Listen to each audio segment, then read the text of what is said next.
श्री स्वामी समर्थ मित्रांनो, स्वामी भक्त हो. तुमच्यापैकी किती जणांना चरित्र सारामृत पारायण करण्याची खूप इच्छा असते, पण वेळ नसल्यामुळे ते राहून जातं. जर तुमच्याही मनात अशी इच्छा असेल तर आजचा हा व्हिडिओ तुमच्यासाठी खूप खास आहे.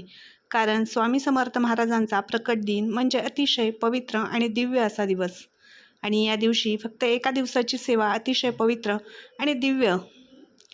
या दिवशी फक्त एका दिवसात संपूर्ण स्वामी चरित्र सारामृत करून स्वामींची कृपा कशी मिळवायची हे मी तुम्हाला अगदी सोप्या आणि सविस्तर पद्धतीने सांगणार आहे. त्यामुळे हा व्हिडिओ शेवटपर्यंत नक्की पहा. आवडला तर लाईक करा, कमेंटमध्ये श्री स्वामी समर्थ लिहा. चॅनलवरती नवीन असाल तर चॅनलला सबस्क्राईब नक्की करा.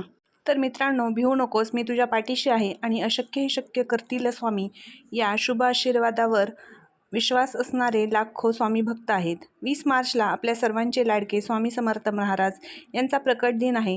तर तुमची या 21 दिवसात, 11 दिवसात, 7 दिवसात, 5 दिवसात, 3 दिवसात सेवा झालीच नाही तर येत्या प्रकट दिनानिमित्त तुम्हाला एक दिवसीय अतिशय प्रभावी, महाराजांना अतिशय प्रिय अशी प्रभावी सेवा करायची आहे.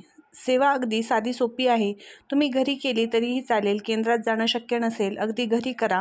आता या सेवेला मोजून तुम्हाला पाऊण तास लागणार आहे. पण तुम्ही ही सेवा पहिल्यांदा करत असाल तर तुम्हाला 1 तास किंवा सव्वा तास लागणार आहे. सेवा अतिशय साधी सोपी आहे, पण तुमची जी इच्छा आहे ती इच्छा मनात धरून तुम्ही ही सेवा करा. तुम्हाला याचा 100% रिझल्ट आहे. कारण स्वामी महाराजांना सेवा अतिशय प्रिय आहे. जर तुम्ही सेवा केली तर स्वामी महाराज तुमच्या या सेवेच्या बदल्यात तुम्हाला काही ना काही देत असतात. पण बघा, तुमच्याकडे सर्व काही आहे, तुम्हाला कशाची गरज नाही, तरी स्वामी महाराजांनी तुम्हाला जे सगळं दिलं आहे त्यासाठी तुम्ही स्वामी महाराजांसाठी त्यांचे ऋण फेडण्यासाठी ही सेवा करू शकता. आता सेवा कशी करायची, काय करायची किंवा केव्हा करायची, संपूर्ण माहिती आपण जाणून घेणार आहोत. लाखो भक्त स्वामी समर्थ प्रकट दिनानिमित्त अक्कलकोटला जात असतात. आता अक्कलकोटला जाणे आपल्याला शक्य नाही, तर आपल्या आजूबाजूला जर स्वामी समर्थ महाराजांचा मठ असेल, केंद्र असेल, तर तुम्ही तेथे जाऊ शकता. तेथे न चुकता तुम्ही तुमच्याकडून जे दानधर्म आहेत ते करू शकता. त्यासोबतच तुम्ही एखादी इच्छा आहे ती पूर्ण झाली असेल तर तुम्ही तेथे जाऊन खडीसाखर आणि नारळ अर्पण करू शकता. किंवा तुम्हाला नवीन सेवा सुरू करायची आहे तरी तुम्ही करू शकता. आता महाराजांना अतिशय प्रिय सेवा म्हणजे काय आहे, तर रोज नामस्मरण करणे. महाराजांना अतिशय प्रिय असणारी ही सेवा. यासोबत रोज तुम्ही जर स्वामी चरित्र सारामृताचे अध्याय पठन केले, हे सुद्धा स्वामी महाराजांना अतिशय प्रिय आहे. यासोबत तुम्ही गुरुलीलामृत तसेच गुरुचरित्राचे पठन केले तर ते उत्तमच. परंतु काही कारणाने तुम्हाला यापैकी कोणतीही सेवा जमली नाही तरी 21 अध्यायाची पोथी आहे, ती म्हणजे स्वामी चरित्र सारामृत. याचा जर तुम्ही रोज न चुकता क्रमशः 3 अध्याय वाचले तरीही तुमच्या जीवनामध्ये खूप सारा फरक पडत आहे.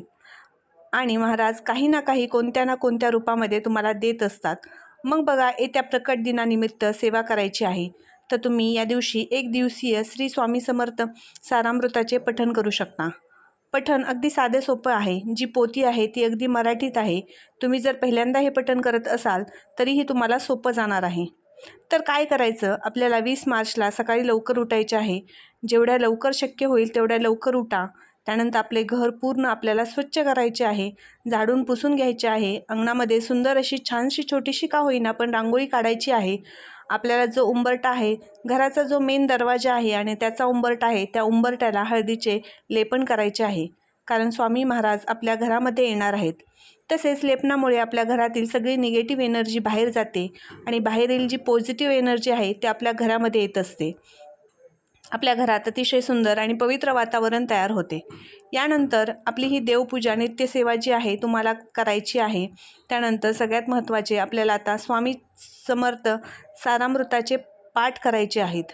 तुम्हाला ज्या ठिकाणी पोथी मांडायची आहे ती जागा स्वच्छ करून त्यावर थोडेसे गोमूत्र टाकून, पाणी टाकून ती जागा पुसून घ्या. त्यानंतर पारायणासाठी पूजेची मांडणी करायची आहे. खाली एक स्वास्तिक किंवा छोटी रांगोळी काढायची आहे. त्यावर चौरंग ठेवायचा आहे. या चौरंगावरती लाल किंवा पिवळे स्वच्छ कपडा अंतरायचा आहे. यावर स्वामी समर्थ महाराजांची मूर्ती किंवा फोटो जे तुमच्याकडे उपलब्ध असेल ते पुसून ठेवायचे आहे. मूर्ती असेल तर त्याचा प्रथम अभिषेक करून घ्यायचा आहे. मूर्तीला अभिषेक पाण्याने, दुधाने किंवा पंचामृताने केला तरी चालेल. अभिषेक करताना षटाक्षरी मंत्र म्हणजे श्री स्वामी समर्थ या मंत्राचे जप तुम्हाला करायचा आहे. यासोबतच रामरक्षा स्तोत्र, विष्णू सहस्रनाम, तारक मंत्र 11 वेळा बोलू शकता. यासोबतच अथर्व शीर्षाचे पठणही देखील तुम्ही करू शकता. श्री स्वामी समर्थ हा मंत्र म्हणू शकता. तुम्हाला जसा वेळ असेल, जसं तुमच्याकडून सेवा होणार असेल त्याप्रमाणे तुम्हाला ही सेवा करायची आहे. अभिषेक झाल्यानंतर मूर्ती स्वच्छ कपड्याने पुसून चौरंगावरती ठेवायची आहे. फोटो असेल तर गुलाब पाण्याचं हलकासं पुसून घ्यायचं आहे. यानंतर सर्वात आधी दिवा, धूप, अगरबत्ती लावून घ्यायची आहे. दिव्याला हळद, कुंकू, अक्षदा, फूल अर्पण करून त्याची पूजा करायची आहे. यानंतर तुम्हाला खडीसाखर महाराजांना नैवेद्य म्हणून ठेवायचा आहे. या दिवशी आवर्जून एक नारळ म्हणजे श्रीफळ स्वामीसमोर ठेवायचे आहे. हा नारळ ठेवताना आपल्या मनातील इच्छा स्वामींना सांगायची आहे. यानंतर स्वामींना अतिशय प्रिय असणारे अत्तर लावायचे आहे. स्वामी नवीन वस्त्र परिधान करायचे आहेत.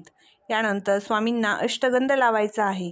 जर फोटो असेल तर या फोटोला सुद्धा अत्तर आणि अष्टगंध लावायचा आहे. यानंतर स्वामींना झेंडूची फुले किंवा पिवळे फूल अर्पण करायचे आहे. आपली जी स्वामी सारामृताची पोथी आहे त्या पोथीला सुद्धा गंध, फूल, अक्षदा व नमस्कार करायचा आहे.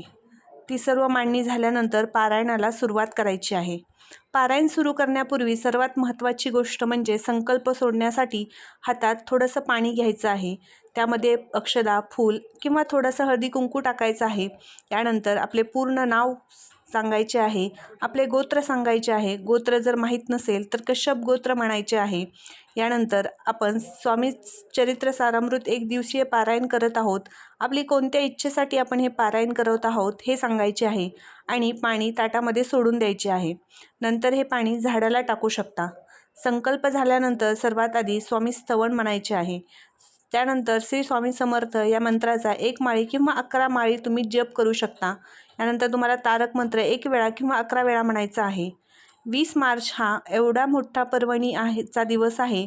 या दिवशी जेवढी जास्तीत जास्त तुमच्याकडून सेवा होईल तेवढा जास्तीत जास्त वेळ तुम्ही स्वामीसाठी द्याल, तेवढेच पुण्य तुमच्या पदरात पडणार आहे आणि स्वामी तुमच्या पाठीशी उभा राहणार आहेत. त्यामुळे या दिवशी जास्तीत जास्त नामस्मरण करा. यानंतर आपण स्वामी चरित्र सारामृताचे ग्रंथाचे वाचन सुरू करायचे आहे. या ग्रंथामध्ये एकूण 21 अध्याय आहेत आणि हे सर्व अध्याय एका बैठकीत वाचायचा प्रयत्न करायचा आहे. वाचताना काही नियम पाळायचे असतात. वाचन करताना मध्येच उठायचे नाही. मोबाईल बाजूला ठेवायचा आहे. कोणताही डिस्टर्ब करणार नाही याची काळजी घ्यायची आहे. वाचन शांतपणे एकाच सुरात करायचे आहे. मोठ्याने वाचू नका. तुम्हाला जेवढ्या आवाजात जेवढे आवश्यक असेल तेवढ्याच आवाजात तुम्ही वाचन करा. महाराजांचे जे वर्णन आहे ते अगदी तुम्ही तुमच्या तोंडाने करत आहात असे महाराजांना वाटले पाहिजे. पारायण करताना मध्येच बोलू नका, हलू नका. महिला जर वाचत असतील तर पूर्ण केस मोकळे सोडू नका. काळे वस्त्र परिधान करू नका. तसेच ग्रंथ हाताने उचलून वाचायचा नाही, तो पाटावर ठेवूनच वाचायचा आहे. ओळींवर ते बोट फिरवत वाचन करायचे नाही. डोळ्यांनी वाचन करा आणि मन पूर्णपणे स्वामींकडे लक्ष केंद्रित करायचे आहे. श्रद्धेने वाचन केले तर स्वामी नक्कीच आपल्याला पारायणाचे फळ लवकरात लवकर देतात. हा माझा स्वतःचा अनुभव आहे. 21 अध्याय पूर्ण झाल्यानंतर परत पोथी आपल्याला बंद करायची आहे. परत पोथीला आपल्याला नमस्कार करायचा आहे. स्वामी महाराजांना नमस्कार करायचा आहे. तसेच स्वामी महाराजांना सांगायचे आहे की स्वामी महाराज, तुम्ही माझ्याकडून आज ही जी सेवा करून घेतली त्याबद्दल मी तुमची मनापासून आभारी आहे. माझ्या आयुष्यामध्ये तुम्ही असेच माझ्या पाठीशी उभे राहा. जे संकट माझ्या आयुष्यात येतील त्याचा तुम्ही सामना आहे तो करण्याचे बळ मला द्या. माझ्यासोबत तुम्ही अखंड राहा. माझ्यावर व माझ्या कुटुंबावरती तुमचा आशीर्वाद कायम ठेवा. यानंतर तुम्हाला स्वामींची आरती करायची आहे. सुरुवातीला गणपती बाप्पांची आरती करून नंतर स्वामी महाराजांची आरती म्हणायची आहे. यासोबतच तुम्हाला येत असेल, वेळ असेल तर गुरुदत्तांची आरतीही तुम्हाला करायची आहे. त्यानंतर तुम्ही घरामध्ये जो पदार्थ बनवला आहे किंवा जे स्वामी महाराजांसाठी तुम्ही नैवेद्य म्हणून बनवले आहे तो नैवेद्य तुम्हाला स्वामी महाराजांना दाखवायचा आहे. तुम्हाला शक्य असेल तर बेसनाचा लाडू, कांद्याची भजी, पुरणपोळी, वरण भात, घेवडा, शेंग, पिठलं, भाकरी यापैकी एखादा पदार्थ बनवून तुम्ही स्वामी महाराजांना नैवेद्य म्हणून दाखवू शकता. कारण हे स्वामी महाराजांना अतिशय प्रिय असणारे पदार्थ आहेत आणि त्याचा नैवेद्य दाखवल्यामुळे स्वामी महाराज नक्कीच आपल्यावरती खुश होतील.